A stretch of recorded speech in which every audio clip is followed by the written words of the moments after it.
Thank you, Senior Planner Rao, for attending our presentation. We hope that the information provided will encourage you to shift to VMT-based traffic impact analysis.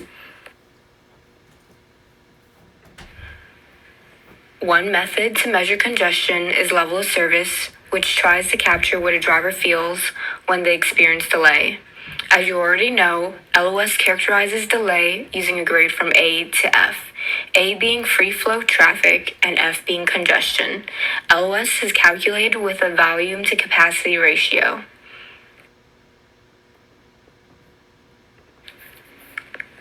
The intended goal of LOS was to ensure that travelers can reach their destinations on time with the minimum level of discomfort and inconvenience.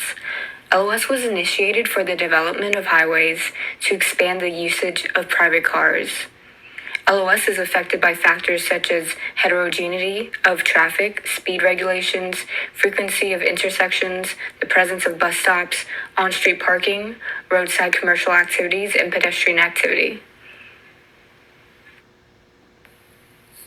LOS-based TIA requires mitigation measures from developers. This is costly, so developers typically do one of two things. Either build smaller projects to lessen the impact, or move those projects to the urban fringe where congestion is already minimal. This has two major consequences. The first is incentivizing sprawl as developers move farther and farther from the urban core and reinforce the need for cars. But why is this bad? Sprawl generates more driving and, by extension, more congestion. Geographic separation, time spent driving, the physical barriers of car infrastructure, and other symptoms of sprawl limit the connectedness of a community. Good community connectedness has been correlated with healthier behaviors, decreased risk of stress-related illnesses like heart disease, and an overall better quality of life. Sprawl is bad for the environment. Because it increases car dependency, it's also related to increases in air, water, and noise pollution. It also eats up land, whether it's with parking lots or subdivisions, ruining important natural habitats and resources. Traffic mitigation measures are focused on vehicle infrastructure, like adding lanes to a road or installing new traffic signals. This actually increases congestion in the long term. There are two connected principles at play here. Induced demand refers to the idea that as you increase the capacity of a roadway or intersection, you actually attract more vehicles.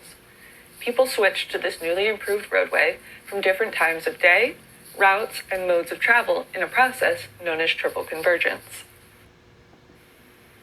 The same idea is illustrated in this diagram. LOS-based mitigation increases the capacity of the roadway and therefore increases the volume of traffic. To actually reduce congestion, it is necessary to switch to VMT-based traffic impact assessments. With VMT-based mitigation efforts, you are improving non-car access to the location, which actually decreases congestion. LOS is not scientifically accurate.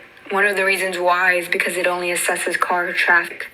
For example, LOS considers all vehicles equally, whether that be a private car or a bus. However, a bus with 30 people is far less congestion than 30 people in single cars.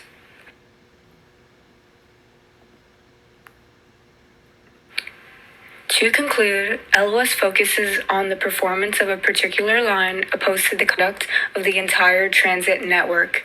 One example of this is how transit policy focuses on rush hour routes that serve commuters while abandoning quote-unquote inefficient routes that service the entire transit network.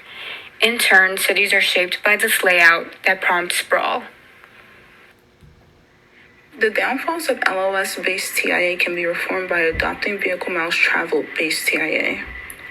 On the right is a VMT tool that captures the distance between Californians' home and their final destinations. Cities like LA have low VMT based on this tool, indicated by the green color. More suburban or rural areas have higher VMT, indicated by the gray. Vehicle miles traveled is a method of TIA that measures how many miles a vehicle travels from their origin to their final destination. This method allows for more projects to be built in urban environments with walking and transit accessibility because these environments require vehicles to travel less miles. VMT allows planners to help developers build projects in downtown, accessible locations with no extra cost. VMT differs from level of service as LOS measures congestion by capturing delay and often shifts projects from urban areas to the suburban fringe. This poses opposition to urban planning goals. LOS in the city could put planners in a position that causes developers to spend more money on projects, downsize their project, or move their projects to the suburban fringe. On the other hand, VMT in the city does not cause developers to spend more money or downsize. Instead, it favors accessibility, so more transit will be required for a project that initially lacks it, which is beneficial to planning goals and strengthens the relationship between planners and developers.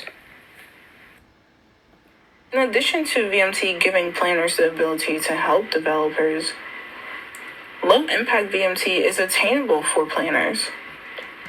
Researchers Lee and Handy found that in VMT-Based TIA, projects near transit and projects that serve local clientele were projects that would be considered low impact.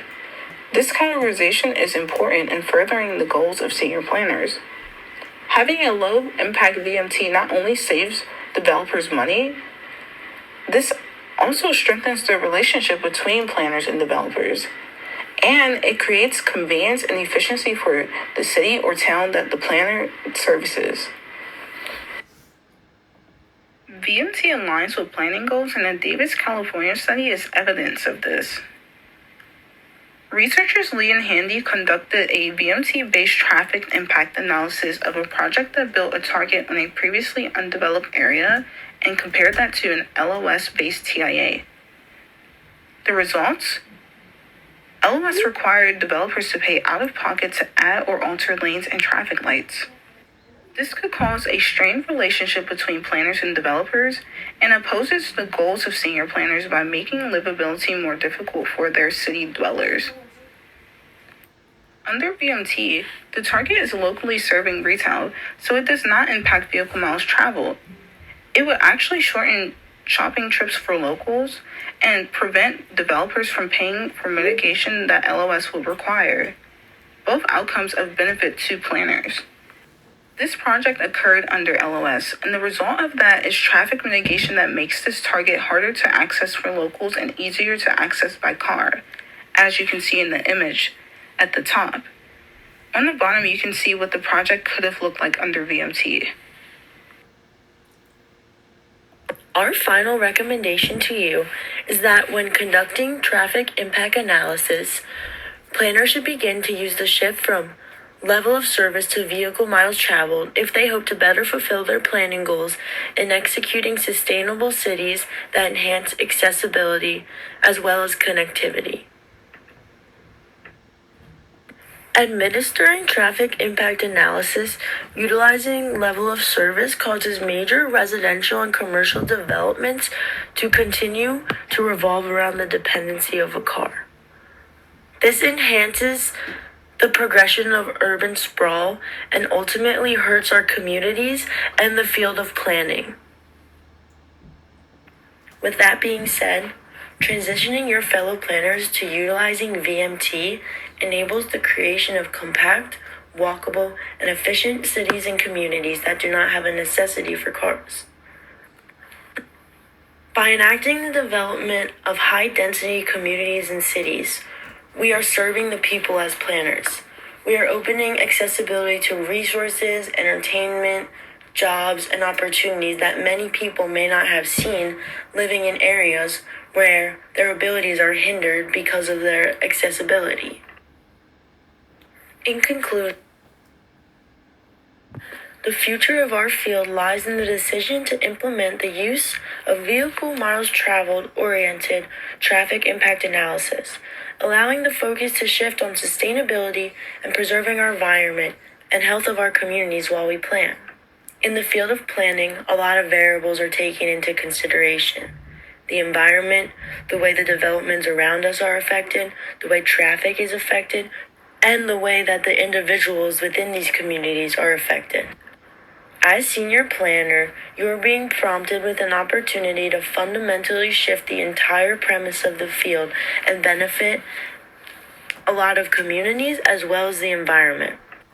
Our current tactics do not work and do not serve our communities. Shifting to VMT-oriented TIA better preserves community and environmental health as well as negates the use for a car. All of these factors help to contribute to a healthier nation and a more successful and promising field of planning in the future.